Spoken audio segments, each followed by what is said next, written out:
गतकाली राति ठारू जारी रही लगाण वर्षा बारिपदा जलेश्वर साननई रास्ता उपर 2 फुट्र जल प्रवाहित होछि।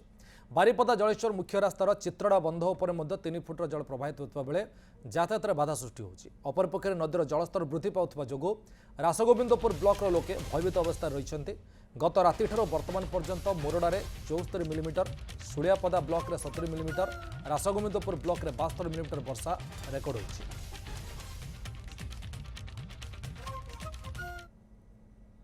पूर्वर जो वर्षा स्थिति थिला बन्या परिस्थिति जहाँ होता जो प्रकार क्षति सम्मुखीन होते लोके वर्तमान ताठू अधिका क्षति होबार संभावना देखा जाउछि।